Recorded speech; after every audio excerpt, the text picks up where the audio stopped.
Welcome to Christ's Unique Occasion, from the Reappearance of the Christ by Alice Bailey on Words of Wisdom. Alice Bailey was an extraordinary British-American esoteric author of the 20th century. She was one of the first to use the term New Age, referring to a better future for the world that fulfills the divine plan of love and light. Born in 1880, Alice Bailey in her youth was a devoted Christian who later developed an extensive knowledge and practice of theosophy. In 1919, at the age of 39, she began a spiritual journey of inner telepathic communications with the great ascended master Djwhal Khul, also called the Tibetan or Master D.K. Over the next 3 decades, until the end of her life, the Master thus transmitted ancient teachings of the ageless wisdom to his chosen disciple, which she diligently recorded as 19 books. In addition, Alice Bailey wrote other profound books on her own. In 1922, Alice Bailey and her husband Foster Bailey founded the Lucis Trust and the Arcane School to offer the teachings and meditation guidance to the public. The non-profit Lucis Trust is still active today and continues to publish Alice Bailey's works, including free e-books for people to study in this special period of our planet. Today, we will continue with a selection from Alice Bailey's Chapter 2, Christ's Unique Occasion, from her book entitled The Reappearance of the Christ. More intriguing interpretations are offered with further details around Lord Jesus Christ's last words and days, with which future possibilities for humankind could be realized. Chapter 2, Christ's Unique Occasion, the World Today. The significance, the intention, the purpose of it all, and the comprehensive divine idea as it existed in the mind of the Father, dawned upon his soul, not on his mind, for the revelation was far greater than that.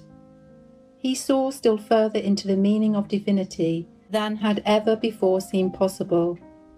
The world of meaning and the world of phenomena faded out, and esoterically speaking, he lost his all.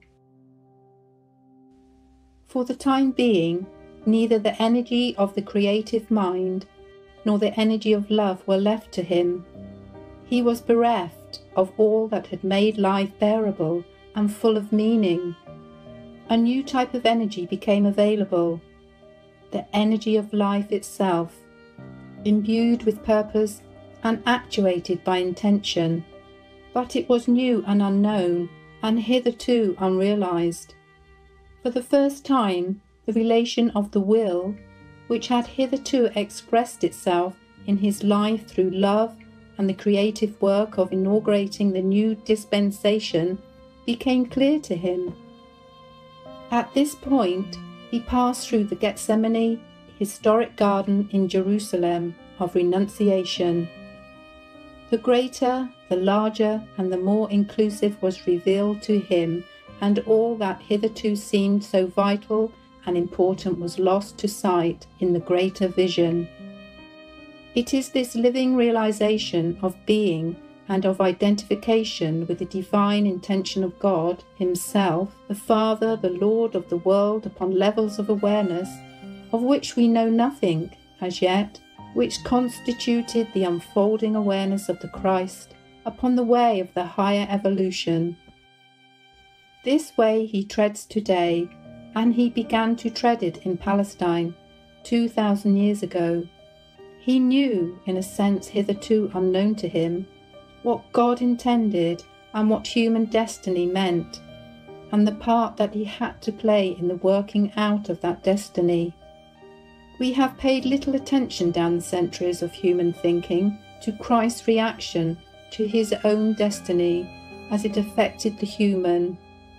We have paid small attention to the aspect of his reaction to knowledge as it unfolded itself to him. We have been selfish and grasping in our reaction to his work and sacrifice. The word to know, in relation to the initiate consciousness of the Christ and of still lesser initiates, concerns the certainty of the knowledge the initiate has gained through experiment, experience, and expression. The first faint tremor of reaction to monadic destiny and to the widespread universal influence a Son of God can exert, makes itself felt in the consciousness of the Christ, as it will in the consciousness of all those who obey his injunction and arrive at the perfection which he pointed out as possible.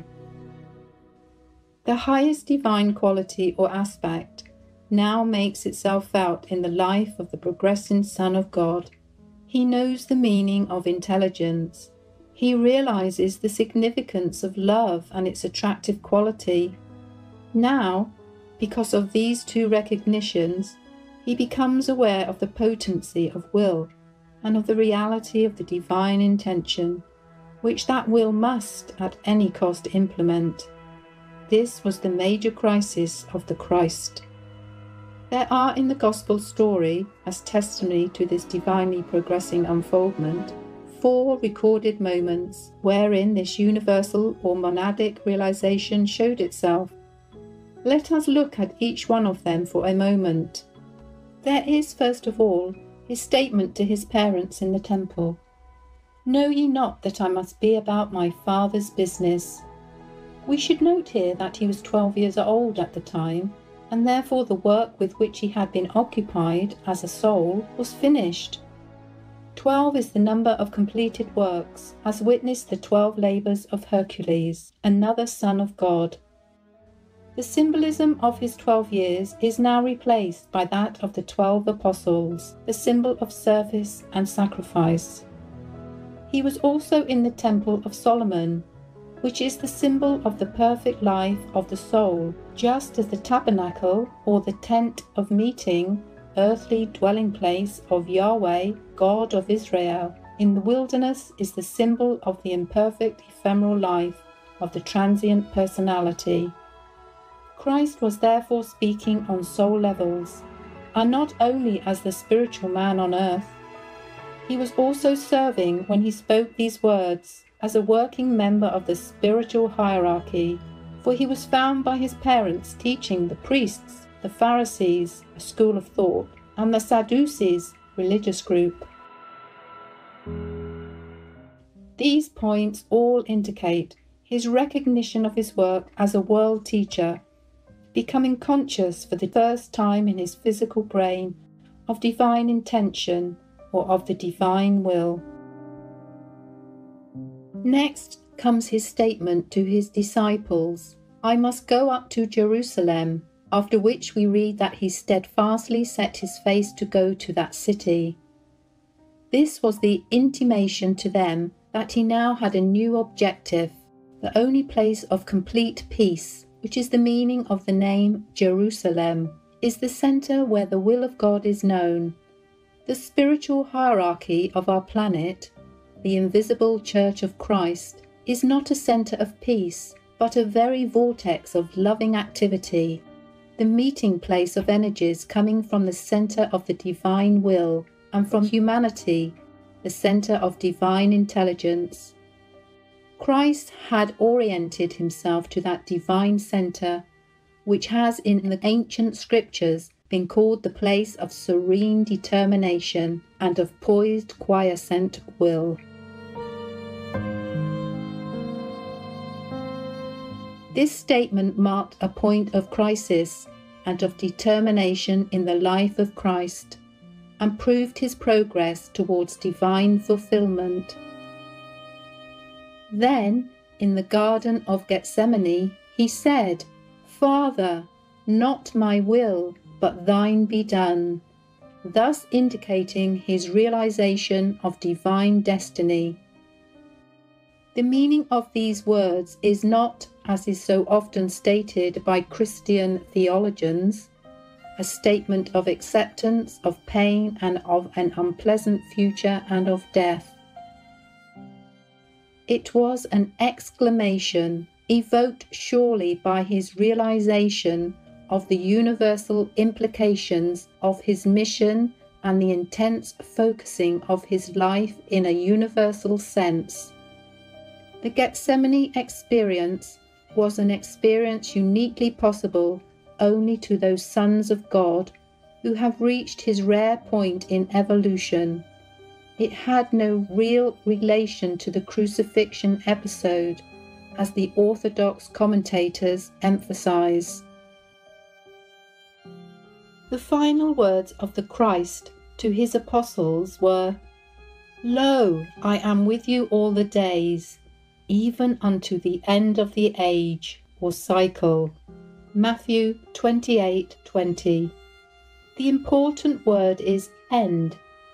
The word used is the Greek santelia, which means the end of the time period, with another immediately following after, what would be called the end of a cycle. In Greek, the final end is another word, telos, in Matthew 24:6, but the end is not yet. The other word, telos, is used, for it means the end of the first period has not yet been reached. Here he was speaking as the head of the spiritual hierarchy and expressing his divine will, at one now with the will of God, to inform and pervade continuously the world of men with his overshadowing consciousness.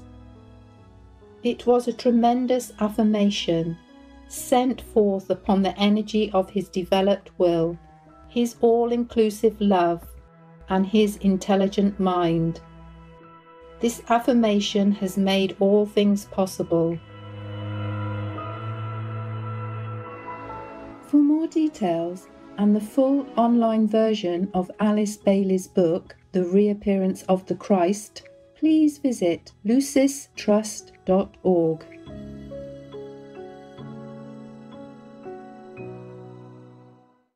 Saintly viewers, we appreciate your kind presence for today's Words of Wisdom, entitled Christ's Unique Occasion, from The Reappearance of the Christ by Alice Baile, Part 2 of 2.